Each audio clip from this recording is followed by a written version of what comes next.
오늘 또 그대의 최고의 날입니다. 임은미 선교사 묵상입니다. 2023년 10월 30일 월요일 최고의 날.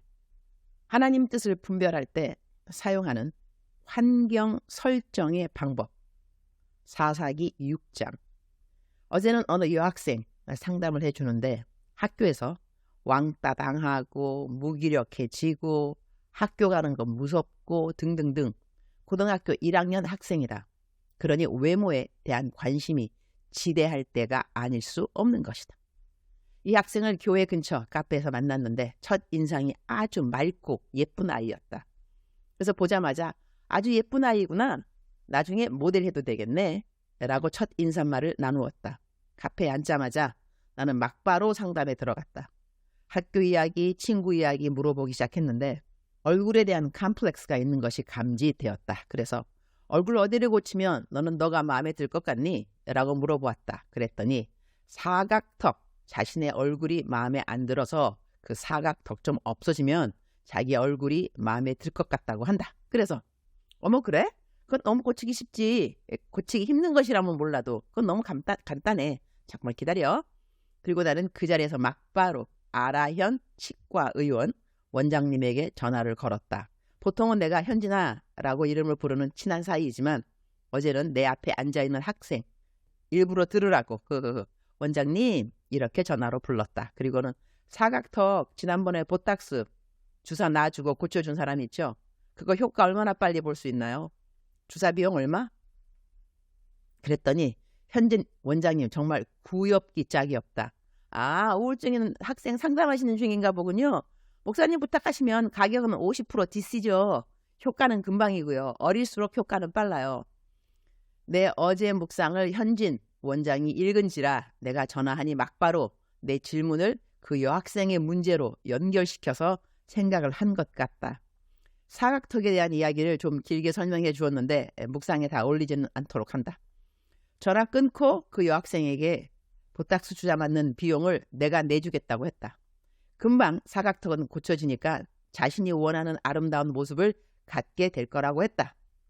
쌍꺼풀도 고치고 싶다고 해서 그건 안 해도 충분히 예쁘다고 했다. 그리고 이전에 오페라의 나비 부인 주연을 뽑아야 하는 감독이 한국 사람 중에서 주연을 뽑으려고 심사해 보니 모조리 다 쌍꺼풀 수술을 해서 쌍꺼풀 수술 안 한 딱 한 명 발견해서 그 여자가 나비 부인의 주인공으로 뽑혔다는 말을 해주면서 이 시대의 가장 매력적인 미인들은 남들 하는 거 다 따라하는 미인이 아니라 자신이 가지고 있는 미를 그대로 자랑스럽고 당당하게 표현할 수 있는 사람이라고 말해주었다.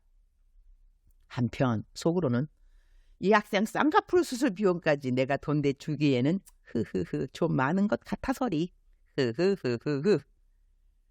학교에서 왕따 당하는 거, 하교 시간이 두려운 것, 거울 보면서 귓가에 들려오는 마귀 음성 등등 어제 모조리 다 해결해 주었다. 일단 예수님 영접기도부터 시켜주었고 집에 가서 뭐 해야 되는지 알려주었고 숙제 내주고 그리고 기도해주고 상담 마쳤다. 저녁에 모든 사역 마치고 집에 돌아와서 조현진 원장한테 보탁스 주사값 입금하고 그 학생에게 카톡해서 주사 비용 다 입금했으니 아무 때나 시간 될 때 예약하고 가서 주사 맞으라고 했다. 그 아이 너무 기뻐한다. 그래서 내가 주사 맞고 인증샷 보내? 라고 말해주었다. 외모에 가장 큰 관심을 가지는 때라 이런 아이들은 이렇게 육적, 영적 상담 치료를 같이 해주면 효과는 아주 빠르다. 오늘 이따가 내가 해준 숙제 검사 해보면 숙제 100% 다 하고 학교 기운차게 다녀왔다는 보고를 듣게 될 것이다. 어제는 참 다양한 사역들을 했는데 생각지도 않게 어제는 하나님을 아직은 잘 안 믿는 형제랑 데이트하고 있는 하나님 아주 잘 믿는 자매를 만나게 되어서 예비 부부 상담을 해주게 되었다. 이야기는 너무 길어지는데 하여튼 하나님 아직은 잘 안 믿는 남친과 하나님 잘 믿는 여친의 데이트는 어떻게 상담해 주어야 하는가. 어제 두 사람 다 결혼의 확인을 받고 나랑 헤어진 것 같다. 결혼 청첩장 나에게 꼭 보내달라고 했다. 이렇게 다양한 사역을 마치고 어제는 집에 돌아오니 아이고야 얼마나 피곤한지. 그러나 어제 아침 내 묵상이 헌신은 기쁨으로 이 부분이 아니었겠는가 말이다. 그래서 하루 종일 구인실험하는 말 한마디 없이 기쁜 마음으로 최선을 다하여 사역을 하고 집으로 돌아와서 푹 쓰러졌다. 그래서 오늘 새벽 3시 55분에 일어나서리 오늘 새 하루의 묵상을 글로 적고 있는 중이다. 할렐루야. 사사기 6장 36절. 기드온이 하나님께 여쭈되 주께서 이미 말씀하신 같이 내 손으로 이스라엘을 구원하시려거든 보소서.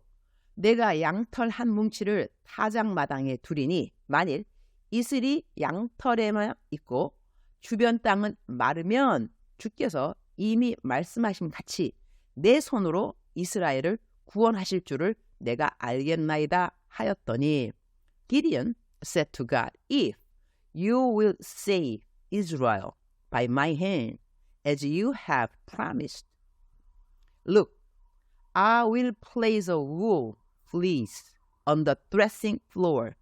If there is a dew only on the fleece, and all the ground is dry, then I will know that you will save Israel by my hand, as you said. 이 성경 구절을 읽을 때마다 나는 생각나는 내 삶의 아주 커다란 터닝 포인트의 순간을 기억하게 된다. 나는 일반 대학교 다닐 때 간호사가 되는 꿈을 갖고 있었다. 그러다가 대학교 1학년 때 학교에서 있는 성경 공부 학생들 수양회에 갔다가 내 인생에서 그야말로 아주 드라마틱한 예수님과의 만남이 있었다. 내 인생이 180도로 변화받은 그 시간을 지금도 잊을 수가 없다. 나는 회개 기도를 거의 밤새껏 한 것 같다. 웬 지은 죄가 그다지도 많은지.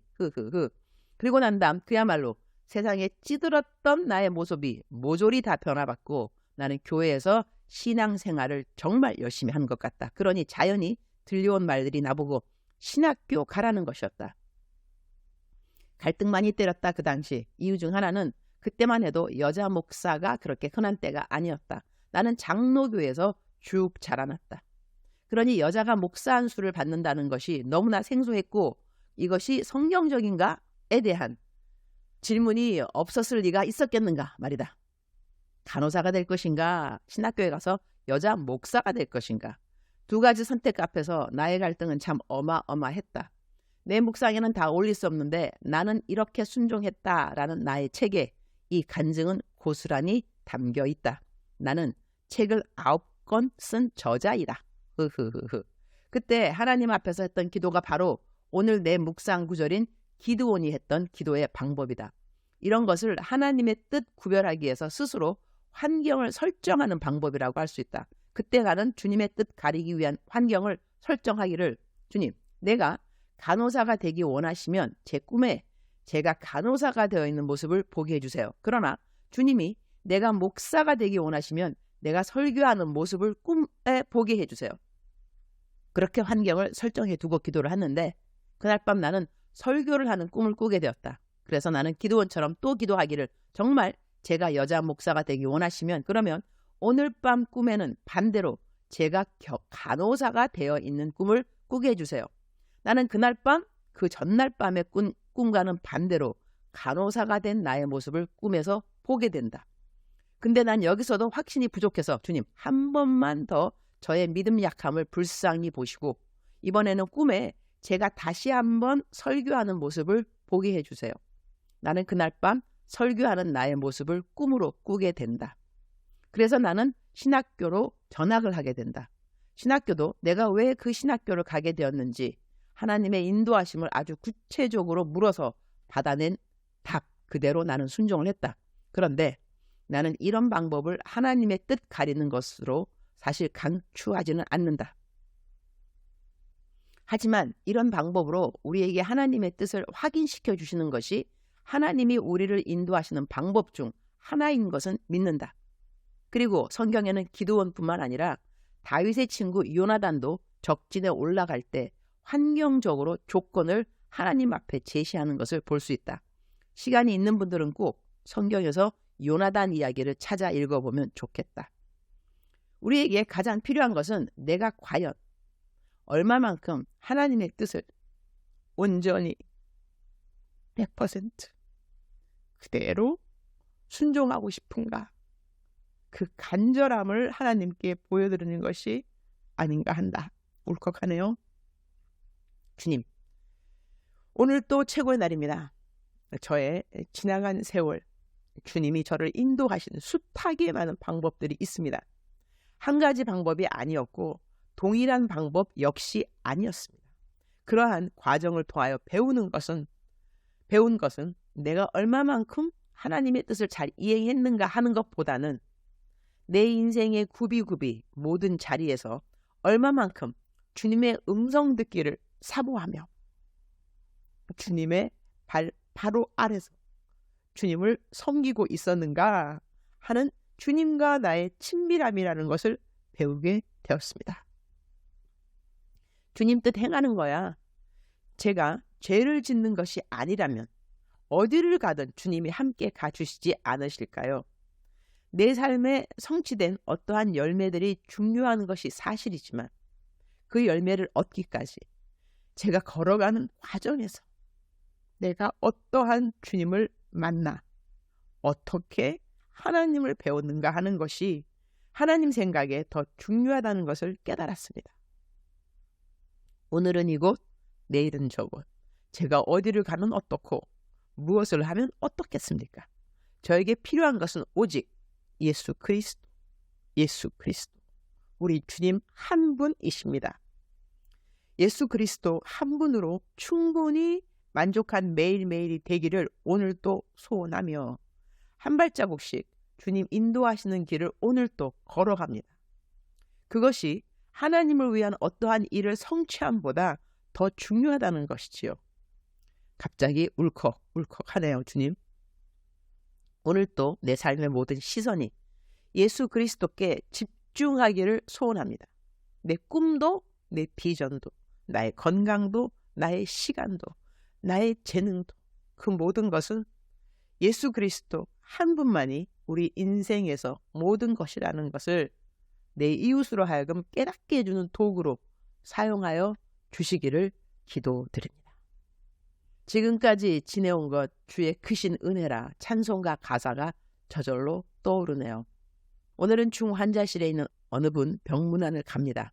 주님이 함께 하시는 시간 되기를 기도드립니다. 주님 사랑합니다. 주님 감사합니다. 오늘 또 우리 주님 저를 보시면서 하루 종일 기쁘시면 참 좋겠습니다. 사랑하는 그대여 출석 부르고 있습니다. 대답하셔야죠. 오늘은 제 묵상이 길었습니다. 그래서 출석만 부르도록 하겠습니다. 사랑하는 그대여, 오늘도 하나님과 동행하는 그대, 하나님이 그대를 향하신 뜻을 오늘 또 이런 방법 저런 방법을 통하여서 알려주실 것입니다. 사랑하는 그대여 사랑합니다.